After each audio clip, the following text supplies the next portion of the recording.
Hi, it's Lana from Renovations and welcome to the ultimate bathroom renovation guide. We're going to renovate this old dated bathroom into something fresh and fabulous, and we're going to show you every single step of the process so you can learn how to do it in your home. Now, bathroom renovations can be a real torture test, not only for your design skills, but also your project management skills. The process involves so many specialist trades, all working in a small space and needing to meet some really specific requirements, like waterproofing, electrical regulations, and laying intricate tile patterns. Everything has to happen in a particular order, and if you don't, you could lose money, time, and the bathroom of your dreams. But don't worry, that's not going to happen because we're going to step you through the whole reno process right now. First things first, the design phase. You want to create a vision board and explore colours and layout of the space. Having a proper vision board is so important because you need to know what you're working towards. It will keep you on track for all the design decisions you're going to make. Now, it's really important you confirm the exact size of your bathroom and sketch up some potential layouts to scale. You can do this with a pencil and paper or use some great technology like the Reese Imagined 3D Planner. Like seriously, how did we ever renovate bathrooms without this? You can totally create your entire space and check the scale of all your items, make sure it fits and get a glimpse of what your future bathroom is going to look like. Now, while Ez sorts out the measurements, which she's fabulous at, I'm going to have a little bit of a chat to you about when you walk into your bathroom, what do you want to see? And you want that wow moment. So in this one, it's going to be the bath, and it's actually going to be this big shower wall that is going to frame the shower and the bath. But in order to do that, at the moment you walk into this bathroom and all you kind of see is this wall this way. You see here, but we need to pull this back so you get the full visual. So now is the time to choose your tiles, but don't buy them yet. First of all, get some samples. Show them to your tiler, check they're going to work, and also find out the lead times on them before you place the order. We've decided on the final layout for the bathroom, and the next stage is the electrical plan. Once you've got your dream electrical plan, it is super important to check in with your electrician to make sure everything's being placed safely and abiding by the laws.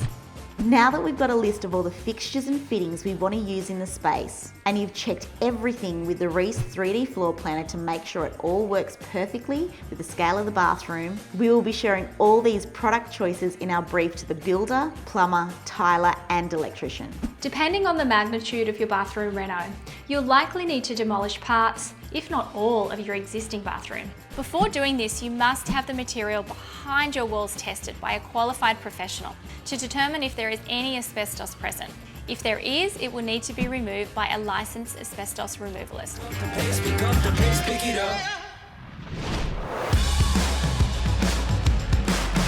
Have your builder or carpenter construct any new walls, including wall niches. Install new windows or skylights, and drop the floor if needed to provide a flush floor height with the adjoining room.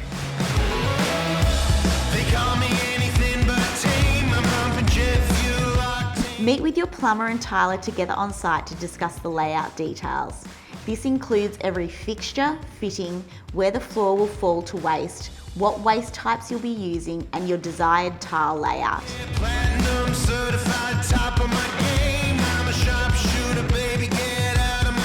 The roughing stage is when you're putting your plumbing, your pipes, and your electrical wires behind the walls before the wall lining goes on. And it's a really important stage that you want to be on site for to make sure everything's at the right heights and everything's getting put where it needs to go. If you have detailed drawings from your cabinet maker or draftsman, you can use those now too. You'll need your tapware and toilet, if it's an in-wall cistern, on site so that their internal parts can be installed into the wall cavity. You will also need your vanity and basin specs on hand. In addition, you will need to know exactly where you want all your electricals to go, including lights, pendants, and power points. Now, don't change your mind after this stage because it will cost you both time and money to move your fixtures and fittings around. Can I put that screw in, or is that crazy? Yeah, no, there you go. Oh my God. Yeah, sorry, it's not really well done. I was going to wait till you left. Oh no, don't worry. I love it. There we go, that's all it needed. Alright, you see this dress, you got it. This fits so good, you flaunt it. How you get so iconic? I see you, babe. Can't wait for later. This is the waterproofing stage. Okay, this is not something you want to DIY, you want to bring in the professionals. These guys are waterproofing professionals. Your tiler can also do it. And if you rush this or get it wrong or do a bad job, the drama you're going to feel. You're going to have to rip off tiles later and find the source of the problem. So don't rush this step. Get it right first time. So waterproofing is about a 3-day process. Day 1, you put the primer on. Day 2, the first coat of the membrane. And day 3, the second coat of the membrane.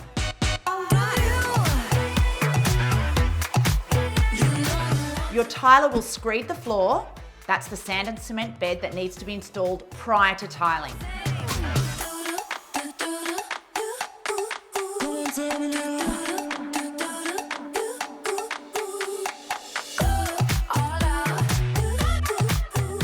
The tiler's also going to need to know the exact dimensions of your shower and your shower screen.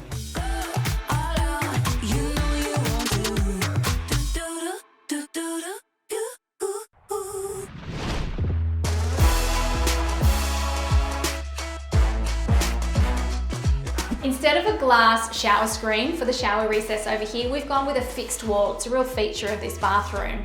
But if you were going with your typical glass shower screen, now is the time to get your glazier out. The minute you finish your tiling and grouting, you are ready to get them out to measure. When your glazier is out measuring up, it's really important to confirm what hardware and if you're having them hinges that you need.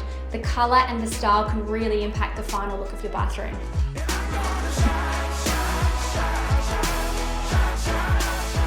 Now that tiling is finished, we're at the fun stage of fit off. So we've got the plumbers and electricians here fitting out all the fixtures and fittings and the downlights. So we've got the bath going in, the toilet, the vanity, the feature lights and the beautiful downlights. Now don't forget to ask your plumber, waterproofer, glazier if you use them, electrician, for certificates certifying their work. And put them in a safe folder, somewhere safe, along with the warranties for all your fixtures and fittings. So now it's time to have a proper clean of your bathroom. You can do that yourself or get in some help. This is where you want to be cleaning the grout, the taps, the bath. Don't forget to get your windows cleaned inside and out too. And once your bathroom is cleaned, that's when you can get in your tiler, plumber, or a caulking specialist to silicone all the joins. So you can see here the gaps up the top there to the ceiling, that needs silicone put in it, but you have to wait till your bathroom is clean, then you do that job.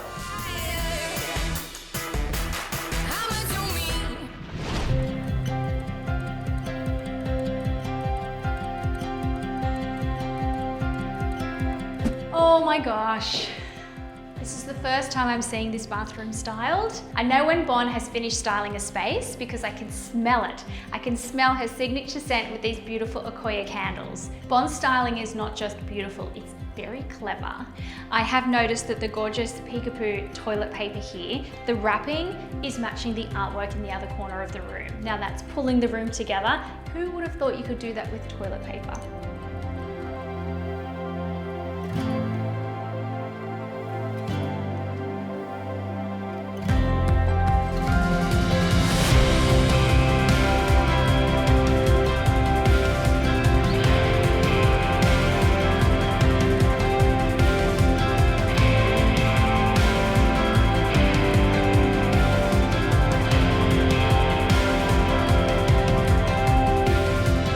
Now, well done. That was a lot to take on, but now you know every step on how to renovate your bathroom. You've gotten through the hard stuff. Now we're on to the good stuff, which is the sitting in that bath and having a glass of wine.